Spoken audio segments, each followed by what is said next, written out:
আল্লাহকে কে সৃষ্টি করেছেন?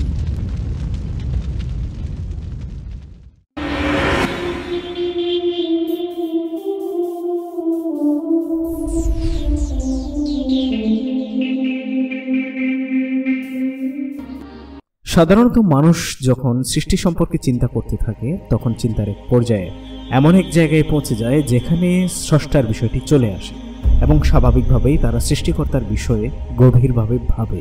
কিন্তু মাঝে মাঝে অতি উৎসাহী কিছু মন নিজেদেরকেই প্রশ্ন করে বসে থাকে যে সৃষ্টিকর্তাকে কে সৃষ্টি করেছে, কারণ শয়তান প্ররোচনার মাধ্যমে সবসময় তাদের মধ্যে এসব প্রশ্নের উদয় করে ব্যস্ত রাখার চেষ্টা করে। হযরত আনাস ইবনে মালিক রাদিয়াল্লাহু তাআলা আনহু বর্ণনা করেন, রাসূল সাল্লাল্লাহু আলাইহি ওয়াসাল্লাম বলেন, লোকেরা এই প্রশ্নটি করা পর্যন্ত ক্ষান্ত হবে না যে যতক্ষণ না তারা বলবে এই সবকিছুর স্রষ্টা আল্লাহ, তাহলে আল্লাহকে কে সৃষ্টি করেছেন? এটি শয়তান কর্তৃক করা এমন একটি জটিল প্রশ্ন যা প্রচুর মানুষের মনকে সন্দেহযুক্ত দ্বিধায় ফেলে দিয়েছে। অন্য এক বর্ণনায় হযরত আবু হুরায়রা রাদিয়াল্লাহু তাআলা আনহু বলেন, রাসূল সাল্লাল্লাহু আলাইহি ওয়াসাল্লাম বর্ণনা করেছেন, শয়তান তোমাদের মাঝে এসে যে কোনো লোককে বলবে এই আসমানসমূহ কে সৃষ্টি করেছেন, তাকে উত্তর দেওয়া হবে আল্লাহ। তারপর সে পুনরায় জিজ্ঞাসা করবে এই দুনিয়া কে সৃষ্টি করেছেন, তাকে আবারও উত্তর দেওয়া হবে আল্লাহ।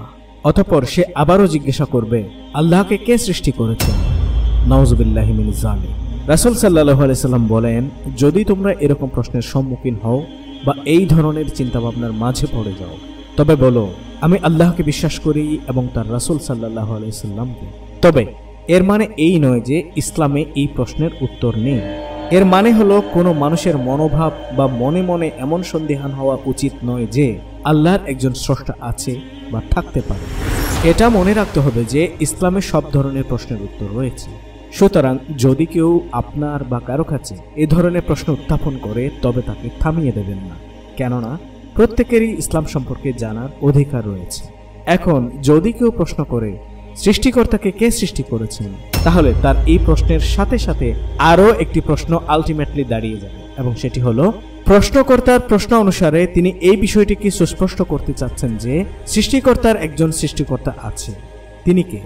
এই প্রশ্নের পিঠে যে প্রশ্নটি দাঁড়িয়ে যায় সেটি হলো যদি স্রষ্টার একজন সৃষ্টিকর্তা থাকে তবে তার সৃষ্টিকর্তাকে, আবার তার সেই সৃষ্টিকর্তার সৃষ্টিকর্তাকে, অনুরূপভাবে সেই স্রষ্টার স্রষ্টাকে, তার সৃষ্টিকর্তার তার সৃষ্টিকর্তা, আবার তার যে সৃষ্টিকর্তা তার সৃষ্টিকর্তাকে।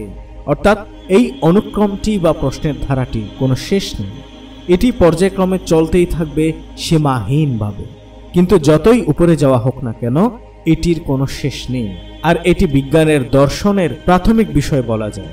মনে করুন নভোচারীরা চাঁদের পৃষ্ঠে বিচরণকালে একটি বিভিন্ন যন্ত্রপাতির একটি স্তূপ খুঁজে পেল।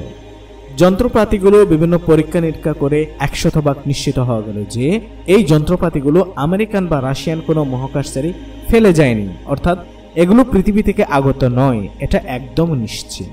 তাহলে যুক্তিযুক্ত ব্যাখ্যা হতে পারে যেহেতু যন্ত্রপাতিগুলো পৃথিবীর নয়, সেহেতু এগুলো নিশ্চয়ই অন্য কোনো সৌরজগতের বা গ্রহের কোনো বুদ্ধিমান প্রাণী, যাদেরকে আমরা মোটামুটি এলিয়েন বলে আখ্যায়িত করি, চাঁদে ভ্রমণকালে তাদের ফেলে যাওয়া যন্ত্রাংশ। কিন্তু প্রকৃতপক্ষে আপনার এ ব্যাপারে সুস্পষ্ট কোনো ধারণা নেই যে কারা এই এলিয়েন যারা চাঁদে এসেছিল এবং তারা কোথা হতে এসেছিল, কিভাবে এসেছিল, কখন এসেছিল, কেন এসেছিল, আবার তারা চাঁদ থেকে কোথায় গেল, কখন গেল, কিভাবে গেল। এই বিশাল মহাবিশ্বের কোটি কোটি নক্ষত্র বা গ্যালাক্সির কোন জায়গা থেকে তাদের আগমন হতে পারে। এখন আপনি যদি চূড়ান্তভাবে এর ব্যাখ্যা চান তাহলে আপনাকে তারা কোথা হতে আসতে পারে এর একটি ব্যাখ্যা দাঁড় করাতে হতে পারে। এই ব্যাখ্যা দাঁড় করাতে গিয়ে এবার আপনাকে খুঁজে দেখতে হতে পারে মহাবিশ্বের আর কোথায় কোথায় প্রাণের বসবাস উপযোগী গ্রহ থাকতে পারে। এরপর সে গ্রহগুলো কোন সৌরজগতে বা কত আলোকবর্ষ দূরে অবস্থান করছে ইত্যাদি ইত্যাদি। এই বিষয়ে ব্যাখ্যা করতে গিয়ে আপনাকে তারা সেখান থেকে কিভাবে চাঁদে আসতে পারে এই বিষয়ের উপর আবার গবেষণামূলক ব্যাখ্যার প্রয়োজন হতে পারে। আবার চাঁদ থেকে তারা কিভাবে যেতে পারে এই বিষয়ে অনেক ব্যাখ্যা বিশ্লেষণ বের করতে হতে পারে।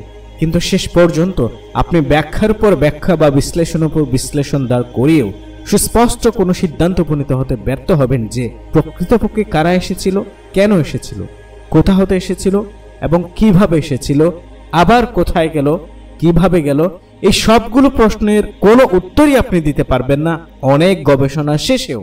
আরও সুনিশ্চিতভাবে বলা যায় যে আপনি এই বিষয়ে গবেষণা করে কোনো কুল কিনারাই খুঁজে পাবেন না, কেননা এই বিশাল মহাবিশ্বের কাছে আপনার ক্ষমতা অতি নগণ্য বা আপনি ক্ষুদ্রের চেয়ে ক্ষুদ্র এবং একদমই অনুল্লেখযোগ্য বিধায় আপনার এই বিষয়ে অনুসন্ধান করতে যাওয়া মানেই হলো আপনার পণ্ডশ্রম ও বোকামি ছাড়া আর কিছুই নয়।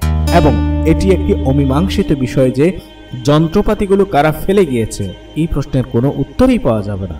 কিন্তু চাঁদে যে কেউ একজন এসেছিল এতে কোনো সন্দেহ নেই, কেননা আপনার হাতে চাঁদে কেউ একজন আসার প্রমাণ রয়েছে এবং প্রমাণগুলো হলো খুঁজে পাওয়া যন্ত্রপাতিগুলো। একইভাবে আপনার অস্তিত্ব হলো আপনার যে একজন স্রষ্টা রয়েছে সেটির প্রমাণ। যদি আপনি আপনার সৃষ্টিকর্তাকে তালাশ করতে যান তবে আপনি ভুলেই গেলেন যে আপনার স্রষ্টা হিসেবে আপনি যাকে সাব্যস্ত করেছেন তিনি মূলত সৃষ্টিকর্তা নন, তিনি একজন সৃষ্টি। কেন? কারণ তারও যদি একজন স্রষ্টা থেকেই থাকে তাহলে তিনি আর স্রষ্টা হলেন কিভাবে? তিনি তো সৃষ্টি। আর আলটিমেটলি যদি সৃষ্টিকর্তার একজন সৃষ্টিকর্তা থেকেই থাকে তাহলে নিশ্চয়ই তারও একজন স্রষ্টা আছে। আর এভাবে ব্যাপারটি পুনরায় সীমাহীন অমীমাংসিত এক প্রশ্নধারায় রূপান্তরিত হতে যাচ্ছে যার কোনোই কারণ নেই, এবং এই প্রশ্নটি সম্পূর্ণ অবান্তর ও অহেতুক একটি প্রশ্নে পরিণত হয়েছে। সুতরাং এতে সুস্পষ্ট যে স্রষ্টা একজন, তার কোনো সৃষ্টিকর্তা নেই। তিনিই আদি, তিনিই অনন্ত, তিনিই অসীম। আর এই ব্যাপারটিকে সুস্পষ্টভাবে মেনশন করে আল্লাহ তাআলা সূরা ইখলাসেই বলেছেন, কুল হুয়াল্লাহু আহাদ আল্লাহুস সামাদ লাম ইয়ালিদ ওয়া লাম ইউলাদ ওয়া লাম ইয়াকুল লাহু কুফুয়ান আহাদ। বলুন, তিনিই আল্লাহ, এক ও অদ্বিতীয়। আল্লাহ কারো মুখাপেক্ষী নন, তিনি কাউকে জন্ম দেননি, তাকেও কেউ জন্ম দেয়নি, এবং তার সমতুল্য কেউ নেই।